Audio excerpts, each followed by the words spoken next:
महाकुंभ में डुबकी लगाने से पुण्य की प्राप्ति होती है, और यह सिर्फ व्यक्तिगत आध्यात्मिकता का नहीं, बल्कि हमारी अर्थव्यवस्था पर भी गहरा असर डालने वाला अनुभव है।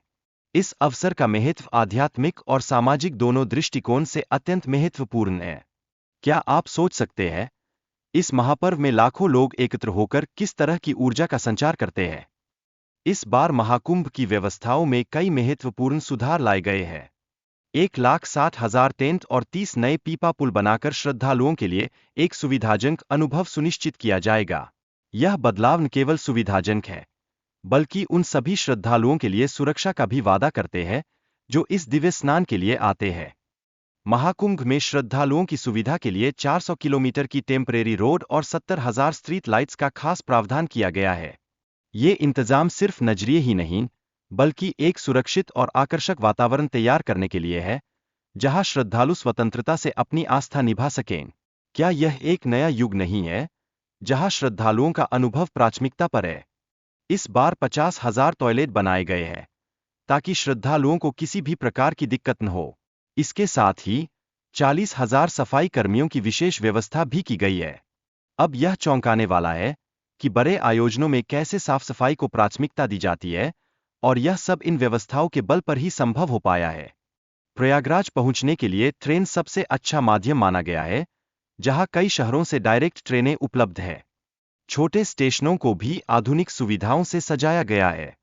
यह सब मिलकर यात्रियों की सुविधाओं को बढ़ाने का एक प्रयास है, जिससे हर श्रद्धालु आसानी से संगम की ओर बढ़ सके। लेकिन क्या यह सब सुविधाएं पर्याप्त है, या और भी सुधार की आवश्यकता है? शाही स्नान का दिन विशेष रूप से माना जाता है, जिसमें लाखों श्रद्धालु संगम में डुबकी लगाने आते हैं। इस दिन मोक्ष की प्राप्ति की मान्यता है।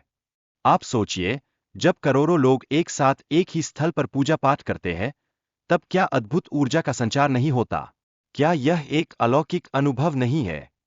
शाही स्नान के दौरान प्रयागराज में करोड़ों लोग स्नान करने आते हैं। यह संख्या एक अद्भुत धार्मिक माहौल बनाती है, जिसमें हर कोई अपने विश्वास के अनुसार अपनी आस्था का निर्वहन करता है। क्या आपने कभी सोचा है कि यह भीड़ किस तरह की सामूहिक भावना का प्रतीक है? प्रयागराज में 3 पवित्र नदियों का संगम होता है, जो स्नान को और भी विशेष बनाता है। यह धार्मिक महत्व रखता है।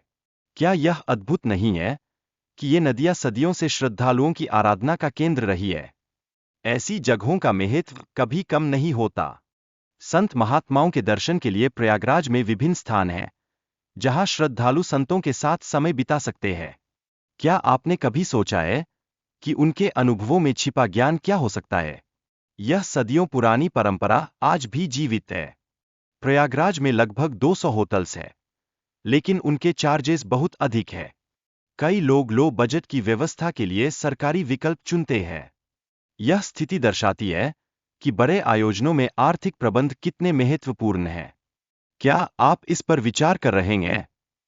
महाकुंभ के दौरान सुरक्षा और सफाई के लिए विशेष व्यवस्था की गई है। लगभग 50,000 पुलिस और 22,000 सफाई कर्मी तैनात रहेंगे। क्या यह व्यवस्था हमें बताती है कि इस महापर्व की गंभीरता को समझा गया है? साफ सफाई और सुरक्षा दोनों ही आवश्यक है। श्रद्धालुओं की सुविधा के लिए 40,000 से अधिक टॉयलेट बनाए जाएंगे। इसके अलावा कई अस्पताल भी इमरजेंसी सेवाओं के लिए तैयार किए जा रहे हैं। क्या आप सोचते हैं कि ये सभी व्यवस्थाएं एक सुरक्षित वातावरण सुनिश्चित करती है, या क्या इसमें और सुधार की गुंजाइश है? प्रयागराज के विभिन्न घाटों के नाम और उनके किराए के बारे में जानकारी दी गई है। ये घाट स्नान के लिए विशेष रूप से प्रसिद्ध है। क्या ये घाट केवल स्नान के लिए महत्वपूर्ण है, या इनकी अपनी एक कहानी है जिसे हर श्रद्धालु जानना चाहता है? प्रयागराज में प्रमुख मंदिरों के नाम और उनके दर्शन के बारे में जानकारी भी प्रदान की गई है। ये मंदिर श्रद्धालुओं के लिए महत्वपूर्ण स्थान है। क्या आप एक बार इन मंदिरों की आस्था और शक्ति का अनुभव करना चाहेंगे? संगम रेलवे स्टेशन की स्थिति और बंद रहने की तारीखों की जानकारी भी दी गई है। यह जानकारी यात्रा की योजना बनाने में सहायक होगी। क्या आप समझते हैं कि इस तरह की जानकारी एक सुव्यवस्थित यात्रा के लिए कितनी आवश्यक है? प्रयागराज में महाकुंभ के दौरान श्रद्धालुओं की संख्या बहुत अधिक होती है, इसलिए संगम स्टेशन को बंद करना एक सिस्टमैटिक प्लान है।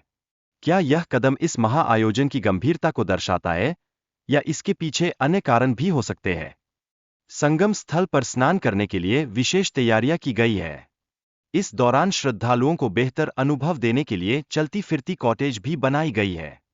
क्या ये सुविधाएं श्रद्धालुओं के अनुभव को और भी समृद्ध करने में सक्षम होंगी? प्रयागराज महाकुंभ के दौरान होटल और कॉटेज की दरें भी बढ़ जाती है।